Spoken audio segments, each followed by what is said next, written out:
contextualizar um pouquinho mais para vocês o que a gente vem trazendo com essa ideia da estratégia de saúde digital no Brasil, né? Alguns marcos que a gente teve de interoperabilidade e evolução no decorrer dos anos, como hoje está a arquitetura da RNDS, como a gente planeja avançar nisso, né? E alguns pontos que foram avançados neste ano em função do Conect SUS e do aplicativo Conect Cidadão. Então, como já falado, meu nome é Blanda Helena de Mello, sou doutoranda em computação aplicada. Hoje estou como analista de negócio na RNDS, trabalhando na coordenação de inovação. Mas o que então a gente traz nessa visão estratégica, né? Até 2028 a gente tem a expectativa, né, de estabelecer a RNDS como uma plataforma digital de inovação, informação e promovendo serviço de saúde para todo o Brasil, não só no aspecto do cidadão, mas também como paciente, observando as comunidades, observando os profissionais de saúde, observando os gestores e organizações de saúde como um todo, né? E com isso a gente traz a Estratégia de Saúde Digital 2028, carinhosamente chamada, né, que é uma ampliação do acesso à informação para que tenha uma continuidade do cuidado em todos os níveis de atenção, principalmente para apoio à decisão clínica, vigilância, regulação, gestão, e ensino e principalmente pesquisa também, todos caminhando juntos para que isso se torne algo uma adoção nacional, né? E a gente destaca na Estratégia de Saúde Digital 7 pilares que a gente hoje dentro do DataSUS trabalham e avançam em conjunto, não se dedica especificamente em um para o desenvolvimento, todos eles caminham e avançam juntos, inicialmente como governança e liderança, que vai trabalhar em como garantir que a estratégia de saúde digital ela seja acompanhada pelo Ministério da Saúde, seja gerida pelo Ministério da Saúde, mas que ela atenda aos atores externos, que ela consiga receber essas atividades colaborativas do setor externo e consiga adotar essa comunicação. O segundo pilar, que traz a informatização dos 3 níveis de atenção, que busca trazer novos serviços, novos sistemas, para que isso seja adotado também na prática, né? O suporte à melhoria da atenção à saúde, que a gente consiga trazer esses sistemas para dentro dessas instituições que necessitam.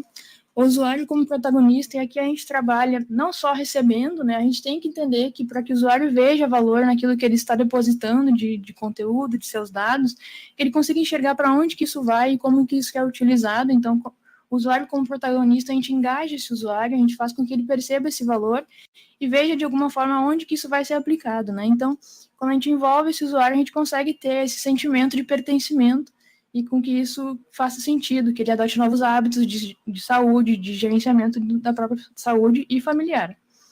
A formação e capacitação de recursos, que é envolver a comunidade em um aprendizado continuado, para capacitar tanto no uso da saúde e as melhores práticas na saúde, quanto no uso de tecnologias, para que ambos os profissionais consigam se comunicar e consigam entrar em um consenso. Um ambiente de interconectividade, que é trabalhar uma plataforma onde os atores externos e os atores nacionais dos órgãos públicos consigam conversar, consigam trocar estes dados. Um ecossistema de inovação aberta, né, que esse diálogo, esse espaço de colaboração exista, que as pessoas consigam se conversar, seja em diferentes especialidades, saúde, tecnologia, quanto em diferentes setores, público, privado. E com isso, eu vou pedir a licença de vocês para a gente focar em alguns desses pilares aqui, trazendo um ambiente de interconectividade, né, que traz com que a rede nacional potencialize esse trabalho colaborativo, né, trazendo a ideia de conceitos, padrões que podem ser adotados, modelos, serviços, políticas, para que a gente tenha um norte de como seguir e direcionar esses esforços, né. O que é a RNDS? Eu citei anteriormente que ela é uma plataforma, mas o que de fato ela é, né? A RNDS ela não vem com uma perspectiva de ser mais um sistema que vai ser adotado nacionalmente. Ela vem com a perspectiva de conectar esses diferentes atores, esses diferentes dados e estabelecer como uma plataforma. A ideia é que todos que tenham um sistema que produza valor, que tenha seus dados, que se consiga fazer essa interconectividade. Não apenas integrar, mas interoperar dados, né? Não é um sistema, é um mecanismo que vai se tornar, que veio para conectar esses tipos diferentes de sistemas, né? E quando a gente fala, então, nessa implantação de um espaço de colaboração, a gente está falando não só de tecnologias, a gente não está falando de escolhas tecnológicas, né? A gente fala em incluir modelos, incluir processos, métodos, conhecimentos que sejam viabilizados e trocados entre as instituições para que a gente consiga materializar isso que está acontecendo, que seja realmente um espaço de discussão, de colaboração, de construção, né? E o ecossistema de inovação, ele vem neste sentido, garantir que exista um diálogo, um ambiente de interconectividade que aproveite lá o nosso laboratório de inovação aberta, mas que respeite a primeira prioridade, que é a governança, que o Ministério consiga dialogar o que é uma prioridade e que a gente esteja aberto para aceitar as discussões dos atores externos e que a gente consiga dialogar nesse caminho num consenso. A gente vai passar rapidamente por alguns marcos de interoperabilidade que o Ministério e o Brasil como um todo veio trazendo, né, alguns passos que a gente foi avançando e amadurecendo. Lá em 2011, a gente teve os primeiros passos, né, rumo a uma definição. A gente trabalhou com a regulamentação do uso de padrões, a gente trouxe a ideia de LOINC, a gente discutiu inicialmente HL7, trouxe a ideia de OpenAir, e aqui a gente está falando padrões de representação de dados, né, HL7, OpenAir, Snowbed, a gente trouxe essa primeira discussão, foram os primeiros passos.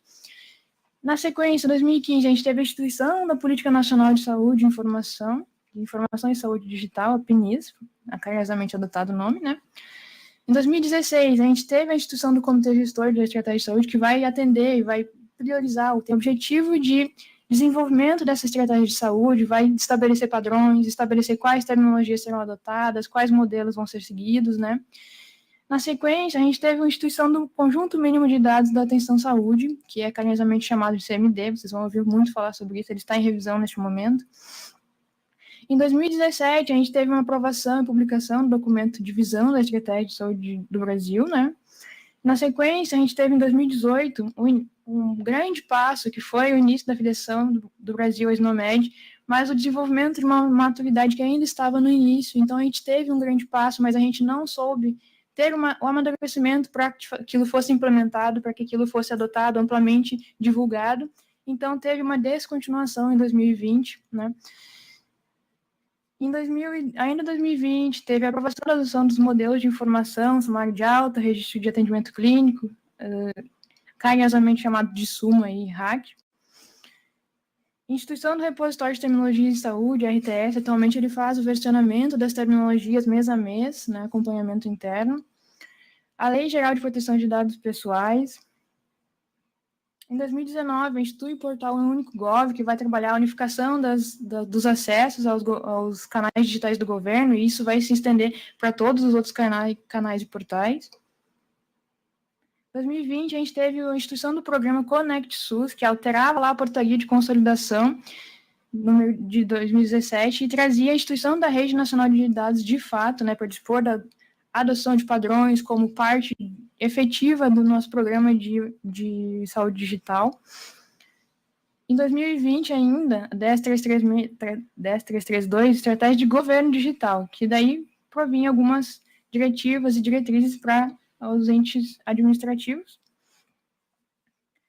E daí, em 2020, a gente teve, de fato, veio a pandemia, a gente teve que ter uma alteração da portaria 356, dispondo da obrigatoriedade da notificação de testes de diagnóstico para a Covid-19, e aí vieram muitas alterações, teve a instituição do modelo de informação de resultado de exame laboratorial, mais para frente eu vou explicar um pouquinho mais de detalhes o que é o modelo de informação. A gente teve a alteração da consolidação de 2017 para instituir a Estratégia de Saúde para o Brasil 2028, que trazia, então, todos estes 7 pilares e como o Brasil deveria se portar e trabalhar para ter esse desenvolvimento de saúde digital no Brasil. Em 2021, a gente trouxe a instituição da obrigatoriedade de registro de aplicação de vacinas, né, nos sistemas. E, por fim, a instituição do Comitê Gestor de Saúde Digital, que vai olhar para essas ações através do Ministério da Saúde, observando o Programa Nacional de Informação e Informática em Saúde, né, para trazer essas ações e coordenar essas ações. Instituição do CPF como forma preferencial de identificação, aqui a gente trouxe uma flexibilização, até então era sempre o CNS, que é um número mais difícil de o cidadão carregar consigo, e o CPF a gente conseguiu, então, trazer essa identificação como também uma chave, então agora aceita ambas. Em 2022, a gente trouxe o registro de prescrição de medicamentos, o registro de dispensação de medicamentos, RPM e RDM, atualização do RAC, né, apresentado em plenária CIT, o registro de atendimento clínico. E 2022 ainda terá a portaria, que agora, em agosto, se não me engano, a notificação obrigatória de resultados do monkeypox vírus, né, a autorização e o envio para a RNDS está para sair ainda este ano, se não me engano, em produção, a live com os laboratórios deve acontecer até o final do ano. E daí a gente vai discutir um pouquinho como é que acontece esse processo de entrada de dados na RNDS, que parece que é um buraco negro, né? Mas o que acontece? Existem N formas de entrar em dados na RNDS hoje, né? A gente fala lá do ASUS, atenção primária, a gente fala da sala de vacinação, resultados de exame COVID, de exame de teste rápido, estados, municípios e Distrito Federal, todos enviando, né? Alguns diretamente para a RNDS, alguns têm um intermediário no caminho. E isso acontece numa estrutura que é extremamente robusta, e eu vou detalhar pequenos pontos, e aqui, antes de tudo que entra na RNDS tem a pretensão e a expectativa, se vocês olharem ali em algum daqueles quadradinhos vai ter um Data Analytics, agora eu não enxergo ele aqui, que a expectativa é que ele seja externalizado, que os dados sejam, após uma qualificação e uma anonimização destes dados, que eles possam ser acessados para pesquisa, para consulta, porque eles já foram qualificados, eles podem ter essa disponibilização, né, respeitando todas as regras e a própria lei da LGPD. Na sequência, quando a gente fala na arquitetura, a gente está falando de alguns pontos chaves, e quando a gente fala de recepção de dados, o EHR Service, o componente em si, aqui entrando um pouco mais no que a gente chama de computês, né, que é mais da computação, ele é o principal componente da RNS, quem vai estar lá na ponta, que vai receber de fato os dados, vai receber o modelo FHIR, que é hoje o formato em que se trafega dados para a RNDS, é a única forma que entra dados na RNDS até então, é através do modelo FHIR, do formato FHIR, e cada uma das UFs tem esse componente, recebendo regionalmente, e depois ele é replicado para a unidade federal, né? Esse padrão ele vai representar os dados de uma forma estruturada. Existem N padrões, como eu falei antes, também foi cotado OpenAIRE, existem outros, OMOP, por exemplo. São diferentes padrões que podem ser identificados dependendo da necessidade. Para o que o Ministério precisava, o FAI atendeu. Tem uma comunidade muito ativa e tem uma aceitação muito fácil, tanto para comunicar com os especialistas da saúde quanto na computação. Todos esses pontos foram levantados nas discussões, até que se chegou nessa decisão, né?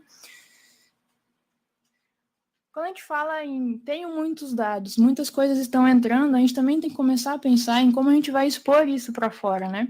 Então, esse componente, back-end for front-end, a gente está falando de tenho todos estes dados, agora eu vou trabalhar como vou interfacear isso com o usuário. Esse componente, ele vai ter esse grande background de dados e vai apresentar de N formas. Alguns exemplos hoje são Carteira Nacional de Vacinação, certificado de vacinação COVID, certificado agora para a União Europeia, que está em inglês e espanhol. Então, a gente vai qualificando as formas que essas informações serão apresentadas, que são nada mais que uma interface que vai ser apresentada para o usuário, né? Uma customização do que a gente tem lá nos dados armazenados e uma forma que vai ser apresentada.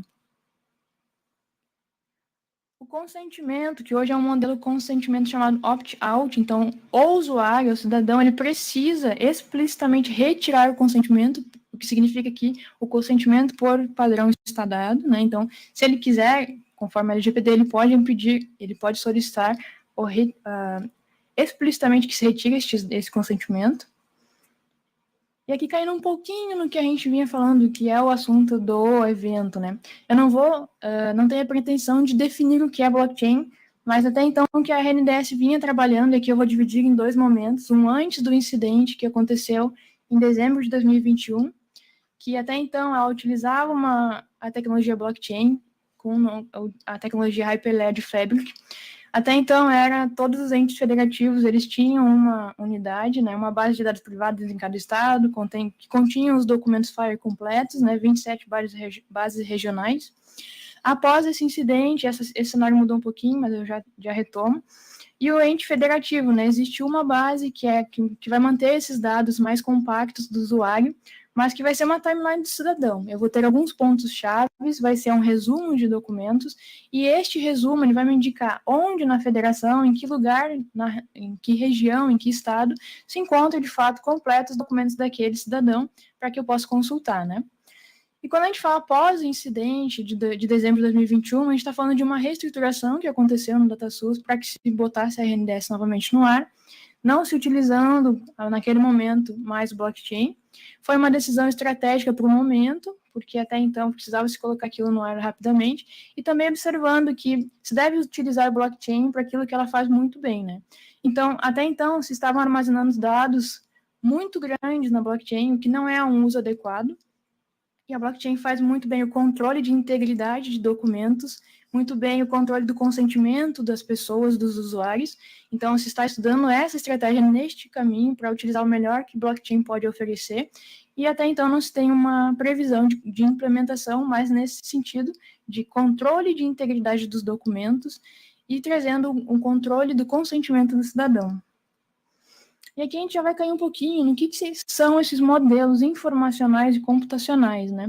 Comentei lá no início que quando vai entrar um dado na RNDS, ele só entra a partir de um modelo FHIR. Por quê? Porque o modelo FHIR é o padrão utilizado com que a RNDS consegue se comunicar com o mundo, com quem está externamente. Então, todo mundo que for mandar algo para a RNDS precisa ter um modelo de informação, que é um modelo de dados vai explicar quais informações são necessárias para aquele documento, agnóstico à tecnologia, agnóstico a um padrão, modelo de informação, ele apenas vai resumir os dados que são necessários.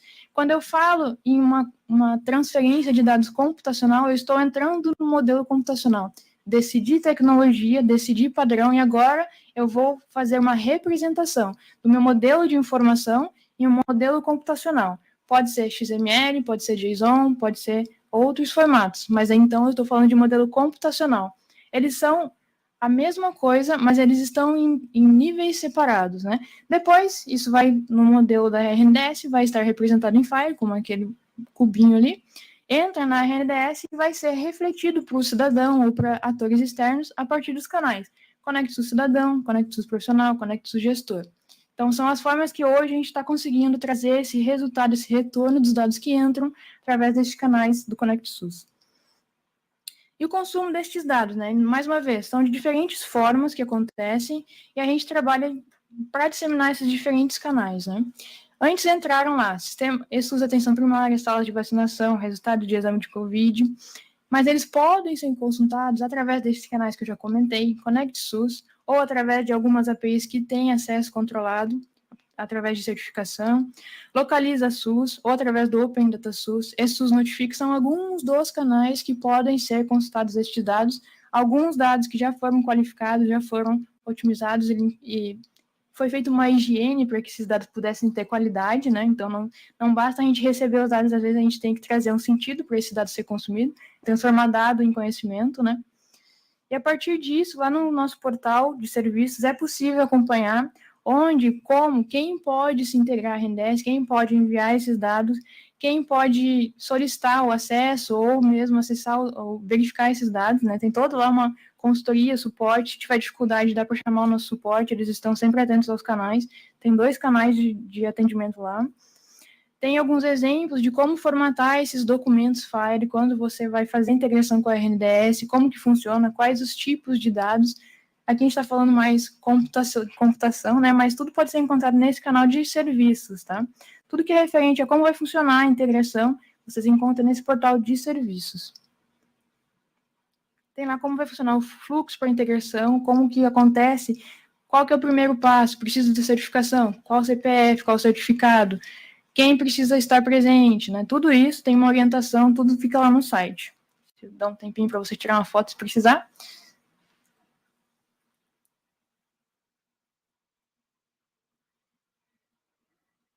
Foi. Muitos telefones. Depois eu dou uma cola para vocês.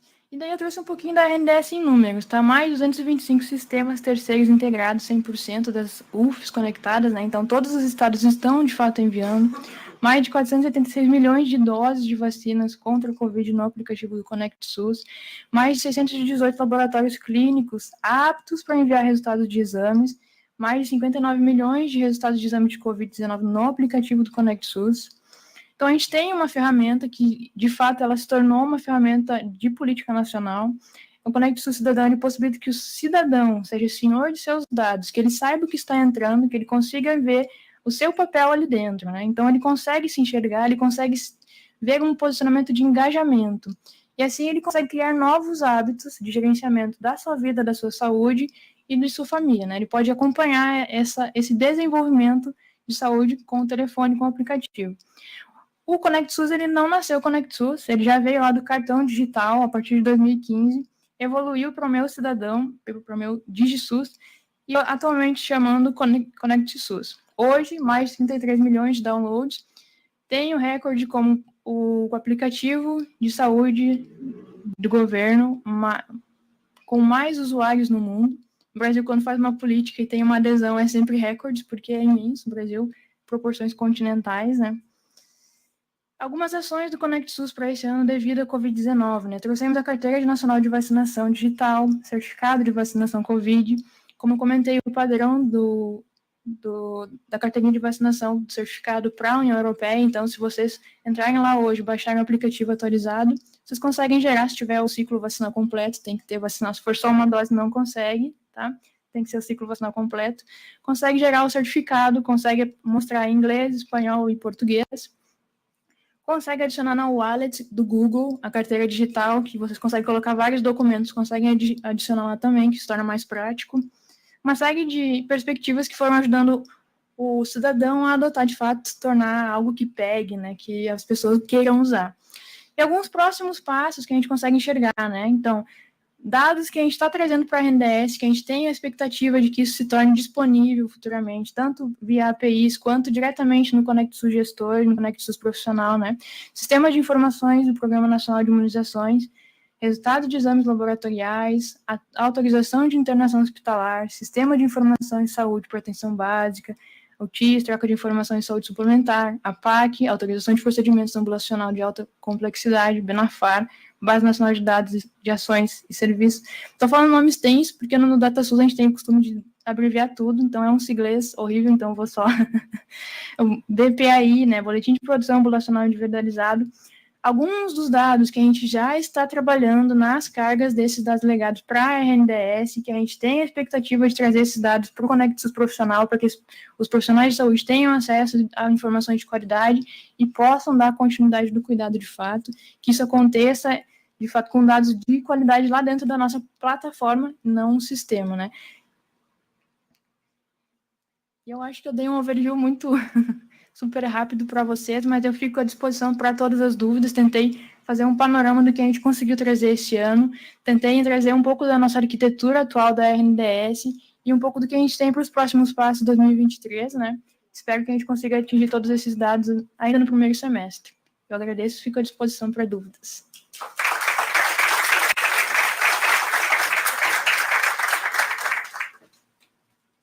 Pessoal, temos 20 minutos para perguntas, então tem uma lá. Só pegar o microfone. Sim, vou pegar o microfone.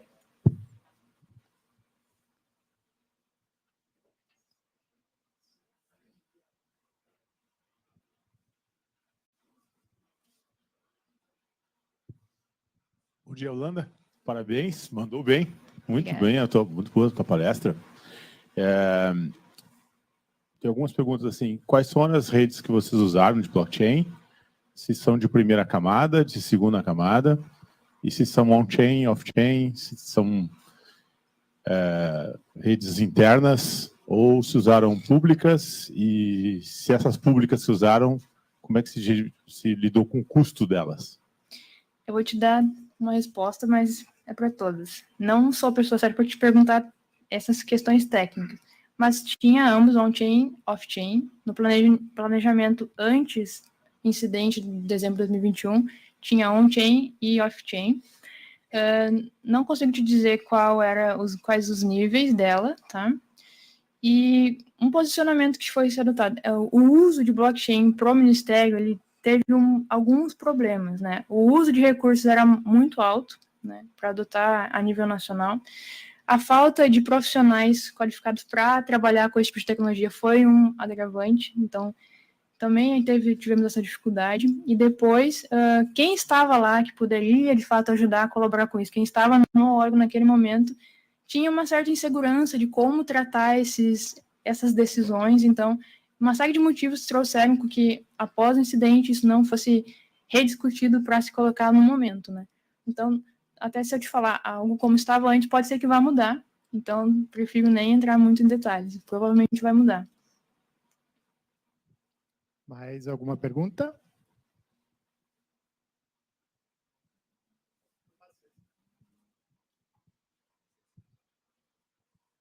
A minha pergunta é meio complexa, eu acho. Como é que vocês veem internamente o roadmap dessas informações? Porque eu percebi que as informações do paciente, né, da saúde dele, estão cada vez mais centralizadas dentro dessa linha do tempo que você descreveu no Banco Federal. Qual que é o roadmap para se absorver cada vez mais informações de saúde desse cidadão e depois passar também para a saúde suplementar, né? Para a saúde suplementar também começar a imputar essas informações de saúde. Ou seja, quando é que a gente vai chegar no Open Health? Essa é a Open Health ainda está sendo bem discutido, ainda tem a pretensão de conseguir definir melhores processos, né? Então, Open Health ainda está bem em cima, né? Mas algumas políticas que a gente já está adotando, né? Tentar flexibilizar quem pode enviar, melhorar o ambiente de disseminação, porque ainda é muito difícil para o integrador conseguir fazer o envio desses dados. A gente tem chegado mais próximo dos estabelecimentos de saúde, tentando dar oficinas de como fazer a conexão, nos sentar no lado do integrador com o gestor e mostrar quais os benefícios, como a gente pode prover com que eles consigam se integrar, porque às vezes a integração não é o que mais consome, mas sim dar o benefício, mostrar como que acontece, que é rápido, né? Então a gente tem tentado trazer esses pontos de disseminação, conscientização de quais são os benefícios, porque a RNDS ela está recebendo, a gente está vendo só qualificando os canais de entrega, né? A expectativa é que a gente consiga, com o Conect profissional, gestor, cidadão, dar esses mecanismos de entrega. Se não conseguir através destes canais, aí tem as APIs, que é para quem quer trabalhar com o sistema e consuma esses dados, né? E daí trabalhar nos processos de como que as pessoas vão consumir isso a partir de um acesso qualificado, de uma certificação. Respondeu, muito obrigado. Parabéns pela palestra, bem esclarecedor. Só uma dúvida, eu sou médico de família, né? Então eu uso bastante o eSUS, assim, tem toda a prescrição dos medicamentos, e eu uso também o aplicativo do ConectSUS, acho bem interessante, e tem uma abazinha lá de medicamentos, né? Se não me engano, medicamentos e uso, assim. Tem alguma... porque a gente vê na prática que às vezes o paciente não sabe a medicação que ele está usando, às vezes a gente não tem acesso ao eSUS, várias coisas, né? E tem alguma ideia, assim, de... Porque vocês já pegam os dados do eSUS, né? Os dados já vão para vocês. Uhum. Tem algum planejamento, assim, para quando que vai conseguir disponibilizar essa informação, se é possível, se tem alguma dificuldade maior quanto a isso, sabe? Da informação das medicações em uso, assim. Porque eu imagino que seja um dado que já tem, né? Ele já é bem estruturadinho, a gente coloca na prescrição lá no eSUS, fica bem separadinho, pelo menos. E tem a possibilidade no aplicativo, né? Eu acho que é uma coisa bem interessante, assim, não sei, né? O que vocês pensam disso? O projeto de prescrição eletrônica ele já está bem avançado, inclusive ele trabalha com a Ontologia Brasileira de Medicamentos, que também já está disponível para utilização. Então, a expectativa, eu acredito que em 2023 a gente consiga avançar muito nisso e trabalhar mais nessa sessão. O ConectSUS, que agora vem, né, com a expectativa do Super App, que é trazer aplicativos externos que possam atender sem que a gente onere o aplicativo original. Que a gente consiga trazer coisas que já estão funcionando, que já são boas no que fazem, que a gente consiga trazer isso para dentro do ConectSUS. Então, a expectativa é que a gente consiga, sim, desenvolver essa seção de medicamentos, mas também trazer novos aplicativos que consigam, que o cidadão já tenha alguma facilidade e que a gente consiga trazer ele para dentro para ajudar nesse uso nessa gestão, nesse gerenciamento, né? Mas, especificamente, não temos uma data para isso, mas a expectativa, assim, é explorar essa sessão ano que vem, porque o projeto de prescrição eletrônica está avançando muito bem.